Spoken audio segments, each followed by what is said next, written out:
Ich begrüße euch, meine lieben, wundervollen Zwillinge. Ich bin bei euch, eure Tarotleserin Angelika. Heute erwartet euch ein Tarot-Reading für den Juni 2026. Nun gut, wir beginnen direkt, ohne zu verzögern, und schauen uns die 3 wichtigsten Ereignisse an, die euch im Juni 2026 erwarten.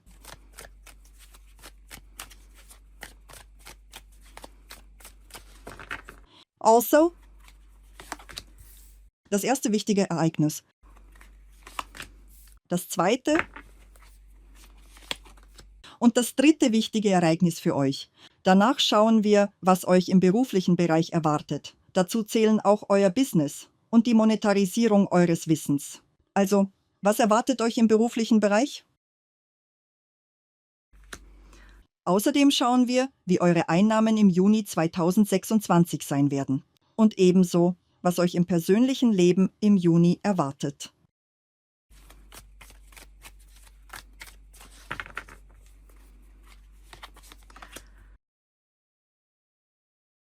Und nun schauen wir, worauf ihr im Bereich Gesundheit achten solltet. Und natürlich die Botschaft der Karten für euch. Und so beginnen wir. Das erste wichtige Ereignis ist der Kaiser. Das zweite wichtige Ereignis ist die 8 der Kelche. Und das dritte wichtige Ereignis ist die Königin der Münzen.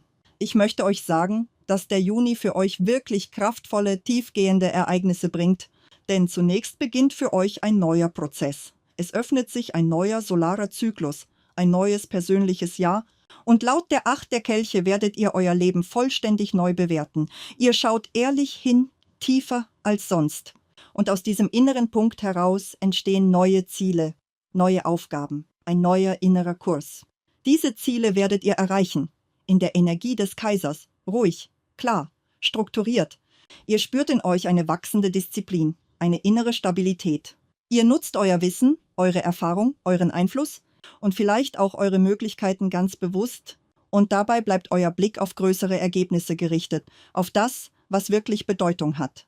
Und Unterstützung kommt zu euch durch die Königin der Münzen. Das kann eure Partnerin sein, eine vertraute Frau, eine Vorgesetzte, eine Geschäftspartnerin oder eine Freundin. Doch die Essenz hier ist, ihr seid nicht allein. Es sind Menschen an eurer Seite, auf die ihr euch verlassen könnt, wirklich verlassen könnt. Und jetzt schauen wir uns jeden Arkan genauer an. Der Kaiser bringt euch im Juni ein Gefühl von Stabilität, von innerer Sicherheit, von Verlässlichkeit und gleichzeitig entsteht in euch eine sehr klare, praktische Sicht auf das, was geschieht. Diese Karte kann sich auch als Erfolg zeigen, sowohl im beruflichen Bereich als auch im persönlichen Leben. Und natürlich spricht der Kaiser immer von Ergebnissen, von erreichten Höhen, von dem Moment, in dem ihr merkt, ich stehe fest auf meinem Platz. Für manche kann diese Energie auch bedeuten, dass ein einflussreicher Mensch in euer Leben tritt. Jemand mit Autorität, mit Macht, mit Möglichkeiten. Und diese Begegnung kann für euch sehr wertvoll sein, fast wie eine Tür, die sich genau im richtigen Moment öffnet. Gleichzeitig können sich Situationen entwickeln, die euch helfen, eure materielle Stabilität zu stärken, euer Einkommen zu festigen, euren Lebensstandard anzuheben oder sogar euren gesellschaftlichen Status zu erhöhen. Und ihr spürt dabei, wie ihr Schritt für Schritt euren Platz im Leben einnehmt. Es eröffnen sich Möglichkeiten, eure Pläne umzusetzen. Und ihr bewegt euch darin ruhig, sicher, konsequent. Ihr geht euren Weg ohne Hektik, aber mit innerer Festigkeit. Und genau hier wird eure Disziplin zu eurem wichtigsten Verbündeten. Denn der Kaiser ist Disziplin, ist Struktur, ist Ordnung und sehr wahrscheinlich entsteht in euch der klare Wunsch, Ordnung in euer Leben zu bringen, alles auszurichten, alles zu sortieren. Und ihr geht diesen Prozess mit erstaunlicher Konsequenz ruhig, Schritt für Schritt. Achtet auch darauf, dass Situationen entstehen können, in denen ihr Verantwortung übernehmt, in denen ihr euch als Führungspersönlichkeit zeigt, als jemand, der keine Angst vor Verantwortung hat, sondern sie bewusst trägt.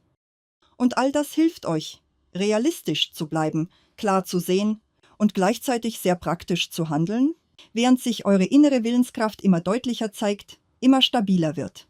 Und nun gehen wir weiter. Die nächste Energie ist die 8 der Kelche.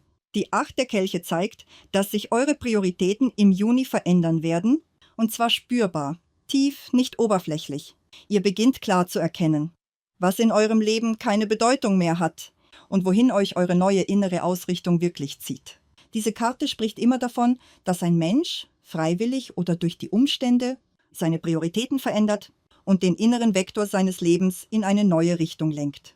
Das, was früher wichtig war, bedeutsam, vielleicht sogar ein Lebensziel, verliert im Juni für euch an Gewicht und in euch entsteht ein neues Verständnis, neue Pläne, ein anderer Blick nach vorn. Um es greifbarer zu machen, stellt euch vor, ihr wolltet lange Zeit eine Wohnung in eurer Stadt kaufen, dort, wo ihr lebt oder vielleicht euer ganzes Leben verbracht habt. Doch im Juni spürt ihr plötzlich, das ist nicht mehr mein Weg. Der Wunsch kann bleiben, aber der Ort verändert sich und euer Blick richtet sich vielleicht auf eine andere Stadt oder sogar auf ein anderes Land. Auf einen Ort, an dem ihr euch wirklich niederlassen möchtet. Und genau darin liegt die Tiefe dieser Karte. Sie verändert nicht nur Entscheidungen, sie verändert euch und damit auch euer gesamtes Leben, je nachdem, welche Ziele ihr euch jetzt setzt und welchen Weg ihr wählt. Sehr oft zeigt diese Energie auch, dass ihr euch innerlich vom alten Lebensstil löst. Und dieser Abschied kann jeden Bereich betreffen. Zum Beispiel entscheidet ihr euch, euren Körper anders zu behandeln. Ihr lasst ungesunde Gewohnheiten los. Verändert euren Lebensrhythmus, um euch besser zu fühlen, gesünder, lebendiger. Oder ihr verändert euren beruflichen Weg. Lasst alte Methoden hinter euch oder geht sogar ganz aus einem Bereich heraus, in dem ihr keine Perspektive mehr seht und öffnet euch bewusst neuen Möglichkeiten.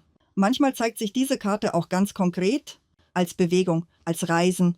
Wenn ihr bisher an einem Ort geblieben seid und plötzlich spürt, ich möchte mehr sehen, mehr erleben.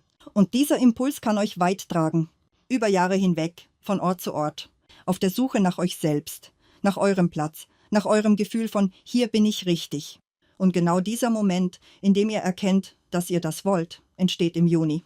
Diese Energie kann sich auch als Umzug zeigen, als Wechsel in eine neue berufliche Richtung oder als Übergang in eine neue Arbeit, die euch innerlich mehr entspricht. Für einige Frauen kann sich die 8 der Kelche auch als Beginn einer Auszeit zeigen, zum Beispiel im Zusammenhang mit Mutterschaft. Und für manche kann diese Karte auch den Übergang in einen neuen Lebensabschnitt anzeigen, wie zum Beispiel den Ruhestand. Und damit verändern sich natürlich eure Prioritäten, eure Ziele und euer Blick in die Zukunft. Und das dritte wichtige Ereignis ist die Königin der Münzen. Und wie ich bereits gesagt habe, kann diese Frau für Männer eine Partnerin sein. Und allgemein kann sie sich zeigen als Geschäftsfrau, als Vorgesetzte, als Frau, die euch wohlgesonnen ist oder als weibliche Verwandte. Und mit dieser Frau werden sich bestimmte Ereignisse entwickeln, in denen sie eine aktive Rolle spielt und spürbar in eure Prozesse eingebunden ist. Es kann zum Beispiel eine Frau aus eurem direkten Umfeld sein, etwa eure Partnerin, mit der ihr gemeinsam Geld verdient. Und in der Energie der Königin der Münzen zeigt sich ganz klar, dass Einnahmen fließen werden, dass sich finanzielle Ströme öffnen. Doch es kann auch eine neue Begegnung sein, ein Kennenlernen mit einer solchen Frau, die sehr praktisch denkt, bodenständig ist und klar im Umgang mit Ressourcen. Und in diesem Fall entsteht entweder eine Zusammenarbeit oder eine ernsthafte, sehr produktive Tätigkeit, die euch ein gutes Einkommen bringt. Ebenso ist es möglich, dass sie euch finanziell unterstützt, euch hilft, eure Mittel sinnvoll einzusetzen oder euch Geld für die Entwicklung eures Projekts gibt, eures Geschäfts, eures Hobbys, das ihr monetarisiert. Darüber hinaus kann sie euch helfen, euer Budget zu analysieren, Schwachstellen zu erkennen, die zuvor vielleicht verborgen waren, und euch dabei unterstützen, ein klares System für Einnahmen, Ausgaben und Planung aufzubauen. Doch die Königin der Münzen kann sich auch auf einer ganz alltäglichen Ebene zeigen, indem im Juni häusliche Themen in den Vordergrund treten, Verpflichtungen, Verantwortung im Alltag und ihr euch stärker in praktische Aufgaben einbringt, Einkäufe organisiert, euren Haushalt führt und euch bewusst um eure Lebensstruktur kümmert. Gleichzeitig richtet sich diese Energie auch auf euch selbst, auf euren Körper, eure Gesundheit, euer äußeres Erscheinungsbild. Und ihr beginnt, euch wieder mehr Aufmerksamkeit zu schenken, bewusster mit euch umzugehen. Das kann sich auch zeigen als qualitativ hochwertige Erholung, als bewusste Entscheidung für Regeneration, zum Beispiel durch eine Reise, einen Aufenthalt an einem Ort, an dem ihr Kraft sammelt, oder durch regelmäßige Pflege, Wellness und achtsame Selbstfürsorge. Vielleicht entscheidet ihr euch auch, ärztliche Untersuchungen zu machen, euch genauer mit eurem Zustand auseinanderzusetzen, um euch insgesamt stabiler, gesünder und wohler zu fühlen. Denn die Königin der Münzen ist immer eine Karte der Ressourcen. Und diese Ressourcen können sich unterschiedlich zeigen. Als Gesundheit, als finanzielle Stabilität, als wertvolle Zusammenarbeit oder als bewusster Aufbau von Reserven. Doch insgesamt wird das Thema Ressourcen im Juni für euch zentral, finanziell, körperlich, energetisch und auch in Form von Anschaffungen, Investitionen und dem Gefühl von Sicherheit im Leben. Und was ebenfalls wichtig ist, in der Energie dieser Karte kommen häufig größere Geldsummen. Und das eröffnet euch Möglichkeiten, beispielsweise Schulden zu begleichen oder etwas Bedeutendes zu erwerben. Doch sehr oft geht es hier nicht um impulsives Ausgeben, sondern um kluge Investitionen, um Entscheidungen mit Weitblick, um Schritte, die auf Stabilität und langfristiges Wachstum ausgerichtet sind. Nicht selten zeigt sich das Thema Immobilien und übrigens, auch der Kaiser unterstützt diese Richtung sehr stark. Es kann also um den Kauf gehen, um Verbesserung der Wohnsituation oder um Investitionen in wertvolle Dinge, die für euch Bedeutung haben und ihren Wert behalten. Oder es zeigt sich als innerer Wunsch, finanzielle Unabhängigkeit zu erreichen, Geld zu sammeln, es bewusst zu vermehren und eine stabile Grundlage für die Zukunft aufzubauen. Wenn man sich diese 3 wichtigsten Ereignisse anschaut, dann sind sie wirklich kraftvoll, vielschichtig und sehr vielversprechend. Und selbst auf den ersten Blick wird deutlich, dass ihr im Juni bereit seid, selbst positive und wichtige Veränderungen in eurem Leben zu initiieren. Und nun schauen wir weiter. Was erwartet euch im beruflichen Bereich und wie werden eure Einnahmen sein? Ihr habt hier wirklich außergewöhnlich starke Karten. Im beruflichen Bereich kann man wirklich sagen, das Glück ist auf eurer Seite, denn hier liegt der große Arkana, die Sonne, und gleichzeitig sehe ich bereits, dass im finanziellen Bereich der große Arkana, der Teufel, liegt. Doch beginnen wir mit der Sonne. Diese Energie spricht davon, sichtbar zu werden, präsent zu sein, öffentlich wahrgenommen zu werden, Erfolge zu zeigen und eine klare Position einzunehmen. Das ist wie ein Schritt aus dem Schatten, hinein ins Licht. Ihr werdet gesehen, erkannt, wahrgenommen oder ihr verändert eure berufliche Richtung und findet genau die Tätigkeit, in der ihr euch wirklich zeigen wollt.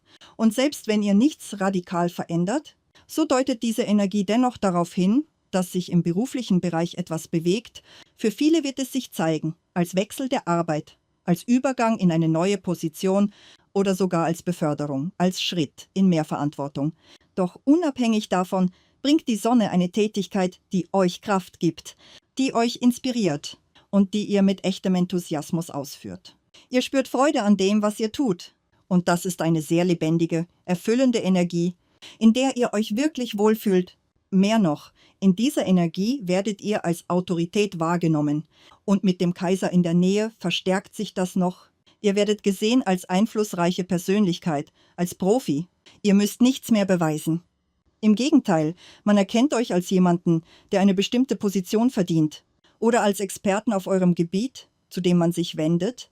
Insgesamt erwartet euch eine helle Phase im beruflichen Leben, in der vieles leichter gelingt und eure Vorhaben sich mit weniger Widerstand umsetzen lassen.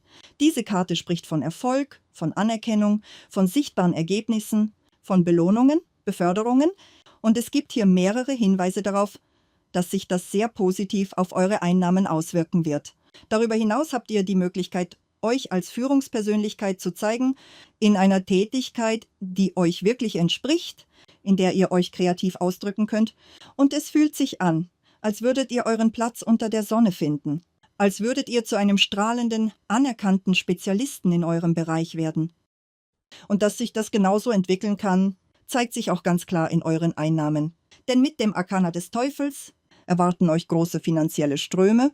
Man könnte sogar sagen, außergewöhnlich große Einnahmen. Es ist möglich, dass ihr zum Beispiel eine neue Arbeit beginnt und direkt eine sehr hohe Vorauszahlung erhaltet, denn genau so zeigt sich diese Energie oft. Es kann auch eine Phase von Übergewinnen sein, sehr hohe Prämien, besonders lukrative Aufträge. Gleichzeitig kann diese Karte auch auf verborgene Einnahmen hinweisen, auf Geldquellen, die ihr nicht öffentlich macht, oder auf Tätigkeiten, die im Hintergrund stattfinden, doch unabhängig davon bleibt die Essenz gleich. Geld ist da, Bewegung ist da und insgesamt werden euch Arbeit und Finanzen im Juni wirklich Freude bringen. Und nun schauen wir weiter. Es geht um die persönliche Lebenssphäre und hier zeigt sich eine weitere wunderbare Karte, das Ass der Kelche. Diese Karte steht für Liebe. Und das bedeutet, dass für diejenigen von euch, die in einer Beziehung sind oder in einer stabilen, langfristigen Partnerschaft leben, der Juni ein Monat aufrichtiger, gegenseitiger, sehr tiefer, zärtlicher und feinfühliger Liebe wird. Und man kann wirklich sagen, dass sich hier alles harmonisch entfaltet. Die Gefühle fließen über. Es entsteht ein natürliches Bedürfnis, mehr Zeit miteinander zu verbringen, länger zusammen zu sein und offen über Liebe zu sprechen. Und gleichzeitig wächst eine innere Fülle, die sich in starken, ehrlichen Gefühlen zeigt, die ihr eurer Partnerin oder eurem Partner schenken möchtet. Es entsteht eine besondere Offenheit in der Liebe, eine warme, seelische Nähe, die sich ganz natürlich in Romantik ausdrückt, in einer Atmosphäre, die an die Anfangszeit erinnert, fast wie ein verlängertes Gefühl der Flitterwochen. Im Kern ist das Ass der Kelche eine Karte von Komfort, von Genuss im Bereich der Liebe und von einem tiefen emotionalen und auch körperlichen Erleben von Nähe. Für einige kann sich diese Energie als Schwangerschaft oder Geburt eines Kindes zeigen, für andere als ein Zustand innerer Fülle, als Wunsch, Liebe zu geben, sich zu kümmern und immer wieder über Gefühle zu sprechen. Insgesamt ist diese Karte von sehr heller, lebendiger Energie getragen. Für diejenigen, die nicht in einer Beziehung sind, spricht diese Karte ganz klar davon, dass sich eine Begegnung ergeben kann, aus der sehr starke, aufrichtige und tiefe Gefühle entstehen. Und in der Regel entwickeln sich solche Verbindungen in Richtung stabiler, langfristiger Beziehungen, manchmal sogar in Richtung einer ernsthaften Partnerschaft oder Ehe. Für diejenigen, die sich bereits kennenlernen, kann sich diese Energie auch als Liebeserklärung zeigen, als ein Schritt in Richtung Verlobung oder als gemeinsame Reise. Übrigens, auch die unterste Karte im Deck weist auf Bewegung hin. Die 3 der Stäbe. Diese Energie zeigt sich oft als Reise, als Fahrt oder als wichtige geschäftliche Bewegung und sie kann auch als Erweiterung eurer Horizonte wirken. Sowohl im physischen Sinne, zum Beispiel durch einen Umzug in eine andere Stadt oder ein anderes Land, als auch im übertragenen Sinne, indem sich neue berufliche Möglichkeiten eröffnen oder sich eure Prioritäten verändern und dadurch neue Wege sichtbar werden, die ihr aktiv beginnt umzusetzen. Für jeden wird sich diese Energie individuell zeigen, doch da sie am unteren Rand des Decks liegt, ist es ein klares Zeichen dafür, dass dieser Monat eure Grenzen erweitert und euch Wachstum, Entwicklung und neue Perspektiven bringt, die sowohl kraftvoll als auch vielversprechend sind. Und nun wenden wir uns dem Thema Gesundheit zu. Hier liegt der Narr. Dieses Reading wirkt insgesamt sehr stark, denn der Narr bringt ein Gefühl von Leichtigkeit, von innerer Jugend und von frischer Energie. Häufig zeigt sich ein Zustand, in dem man sich belebt fühlt, als ob neue Kräfte spürbar werden, was mit der Symbolik des jungen Menschen und des Kindes verbunden ist, die diese Karte in sich trägt. Gleichzeitig weist diese Energie darauf hin, dass man mit der eigenen Gesundheit etwas unachtsam umgehen kann, nicht aus Nachlässigkeit im negativen Sinne, sondern eher, weil man sich gut fühlt und keinen inneren Druck verspürt, sich zu schonen. Und gerade weil der Juni kein Monat ist, der typischerweise mit Erkältungen oder körperlicher Schwäche verbunden ist, zeigt sich hier vor allem ein gutes Wohlbefinden, ein spürbarer Energieschub und eine innere Leichtigkeit, die euch motiviert und inspiriert. Für Frauen kann sich diese Karte auch als Schwangerschaft oder Geburt zeigen, da der Narr symbolisch mit dem Thema Kind verbunden ist. Und wenn dieses Thema für euch aktuell ist, kann es im Juni eine wichtige Rolle spielen, wobei sich gleichzeitig zeigt, dass dieser Prozess eher leicht und natürlich verläuft. Und nun kommen wir zum Rat der Karten. Wir beginnen mit dem Kaiser und schließen das Reading mit dem König der Münzen ab, während gleichzeitig auch die Königin der Münzen präsent ist, was besonders für diejenigen, die gemeinsam mit einer Frau arbeiten oder beispielsweise mit einer Partnerin ein gemeinsames Projekt führen oder Wissen monetarisieren, auf sehr gute finanzielle Ergebnisse hinweist. Dieser Monat trägt die Energie von beruflichem Erfolg, finanzieller Stabilität und auch emotionaler Erfüllung, sodass es wichtig ist, ihn bewusst zu leben und die sich öffnenden Möglichkeiten wirklich zu nutzen. Der König der Münzen gibt euch dafür die nötige Grundlage, denn es entsteht ein Gefühl, als würden sich neue Perspektiven öffnen, als würden neue Ideen und Inspirationen entstehen und ihr seid bereit, aktiv zu handeln und viel aus dem Leben mitzunehmen. Der Rat für euch im Juni besteht darin, praktisch zu bleiben, strukturiert zu handeln und konsequent eure Ziele zu verfolgen, langfristige Pläne zu entwickeln und nichts dem Zufall zu überlassen. Besonders wichtig ist dabei ein bewusster Umgang mit euren Ressourcen, vor allem mit euren finanziellen Mitteln, da es sinnvoll ist, diese in Bewegung zu bringen, zu investieren oder gezielt in Projekte zu lenken, die euch weiterbringen und langfristige Stabilität schaffen. Welche Richtung ihr dabei wählt, entscheidet ihr selbst, je nachdem, was für euch im Moment Priorität hat. So sieht euer Reading aus, meine lieben Zwillinge. Ich lade euch auch ein, euch das Reading für Mai 2026 anzusehen. Der Link befindet sich oben und das Video ist bereits auf dem Kanal verfügbar.